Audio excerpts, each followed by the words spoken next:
Middle east में जारी जंग का असर अब पूरी दुनिया पर पड़ना शुरू हो गया है और पूरी दुनिया को जिस बात का डर था वो डर सच भी साबित होता दिख रहा है। आपको बता दें, तेल के दामों में बढ़ोतरी होनी शुरू हो गई है और बढ़ते दामों का असर भारत पर भी पड़ने लगा है। जी हाँ, प्रीमियम पेट्रोल की कीमतों में बढ़ोतरी के बाद अब इंडस्ट्रियल डीजल भी महंगा हो गया है। इंडियन ऑयल कॉरपोरेशन ने इंडस्ट्रियल डीजल के रेट में बड़ा संशोधन करते हुए इसे 87.67 प्रति लीटर से बढ़ाकर 109.59 प्रति लीटर कर दिया है। इस फैसले के बाद औद्योगिक सेक्टर, लॉजिस्टिक्स और ट्रांसपोर्ट लागत पर असर पड़ने की संभावना जताई जा रही है।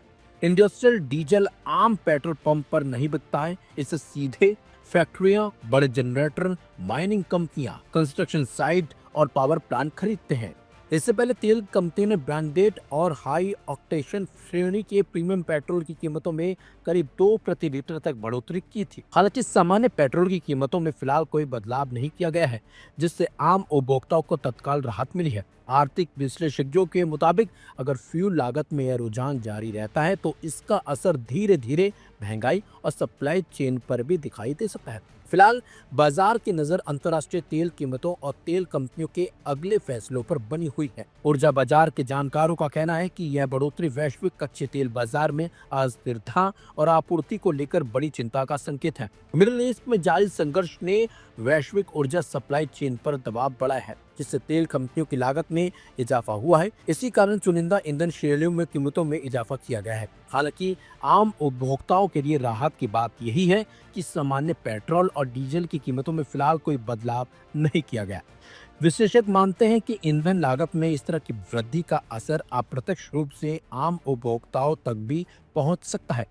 जब औद्योगिक उत्पादन और माल ढुलाई महंगी होती है तो इसका असर अंततः वस्तुओं और सेवाओं की कीमतों पर दिखाई देता है, जिससे महंगाई पर दबाव बढ़ सकता है। भारत अपनी तेल जरूरतों का बड़ा हिस्सा आयात करता है, इसलिए अंतर्राष्ट्रीय बाजार में उतार चढ़ाव का सीधा सीधा असर घरेलू ईंधन कीमतों पर पड़ता है।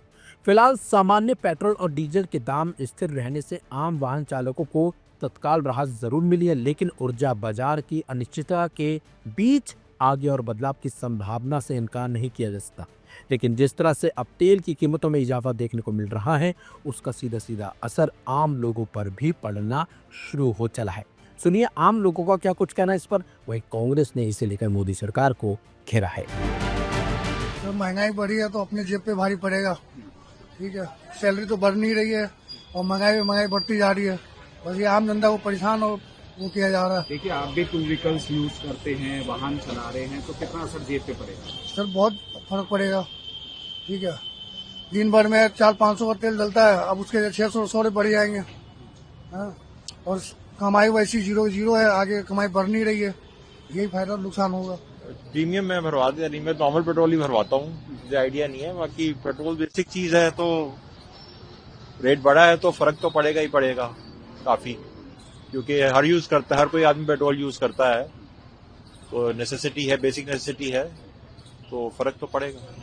देखिए, लगातार पब्लिक ये कहती है कि पेट्रोल के दाम कम होने चाहिए और आज 2 रुपए फिर बढ़ गए। वो तो आजकल तो प्रॉब्लम भी काफी चल रही है, अभी तो काफी होल्ड करा हुआ है। कई कंट्रीज में तो बताते हैं जैसे काफी हुआ है सार्स से, बट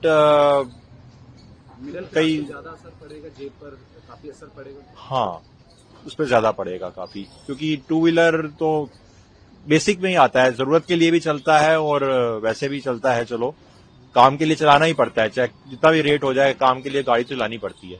आज भारत सरकार ने अवसरवादी का जमाखोरी और मुनाफाखोरी करके ये साबित कर दिया कि वो जनता की नहीं, सिर्फ अपने मित्रों, पूंजीपतियों की है। अंतर्राष्ट्रीय बाजार में अभी $110 के आसपास कच्चा तेल घूम रहा है और ₹2 प्रीमियम पेट्रोल पे भारत सरकार ने बढ़ा दिया। जरा ये बताएं कि जब घट के $60 पर बैरल हो गया था तो उस समय तो भारत सरकार ने दाम नहीं घटाया था। हमने पार्लियामेंट में मांगा था, यही कहा था कि हमारा जो घाटा है उसको पूरा कर रहे हैं, आगे कभी हो तो उसके लिए पूरा कर रहे हैं। और लाख 2 लाख करोड़ नहीं, 26 लाख से लेकर 30 लाख करोड़ पैसा कमाया था, खुद कमाया था, अपने मित्रों को कमाया था। आज कैसे वो फिर दाम बढ़ा रहे हैं? यही कोई डीलर करता तो मुनाफाखोर कहलाता, यही कोई व्यापारी करता छोटा मोटा तो चोरबाजारी कहलाती। आज तो सरकार खुद ही वही कर रही है। जो पैसा 26 लाख करोड़ वसूला था वो कहां है? हमने तो $150 पर बैरल पर भी मनमोहन सिंह ने $60 के ऊपर नहीं जाने दिया था। आज तो $110 के आसपास मंडरा रहा है। ये कैसे इतना चला गया? मैं इल्जाम लगाता हूं कि सरकार मुनाफाखोरी कर रही है, इसे तत्काल वापस लिया जाना चाहिए। मैं भारत की पार्लियामेंट में खुद उठाऊंगा इसे कल, जब भी खुलेगा पहला दिन। ये गलत है, अन्याय है, जनता की जेब पर डाका है। अगर इसके अलावा बात करें तो योगी सरकार आज डॉलर अपनी रिकॉर्ड गिरावट पर पहुंच गया, रुपया उसके मुकाबले डॉलर के।